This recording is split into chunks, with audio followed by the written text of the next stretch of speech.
தம்பி 10 வயதில் பங்காளி என்றொரு பழமொழி உண்டு. ஆம், பங்காளி என்றால் பங்குக்கு உரியவன். மன்னர்கள் மண்ணாசையால் போர் தொடுப்பதும் சண்டையிடுவதும் பகை பாராட்டுவதும் இயல்பு. பாடி பரிசு பெறுவது மட்டும் புலவர்கள் தொழில் அன்று. புலவர்கள் மன்னர்களை சென்று பாடி அவர்களை அமைதிப்படுத்தி அறவழி நடத்துவர். போர்களை தடுத்து நிறுத்துவர். அதனால் ஏற்படும் உயிரிழப்பையும் தடுப்பவர். தமிழர்கள் தங்களுக்குள் வேற்றுமை பல கொண்டாலும் அவ்வேற்றுமையை புலவர்கள் ஒழிக்க முயற்சி செய்வர்.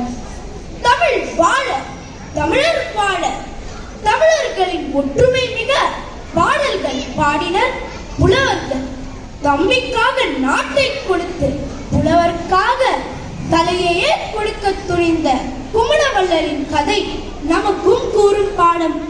கொடுத்து வாழ்வோம், பிறரையும் மகிழ்வித்து வாழ்வோம். வாழ்வது ஒரு முறை, வாழ்த்தட்டும் தலைமுறை. நன்றி, வணக்கம்.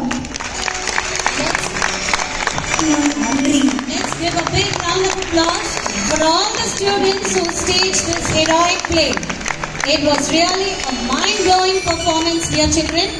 Your acting talent and your sense of humor and the rhythmic dance movement was amazing and par excellence.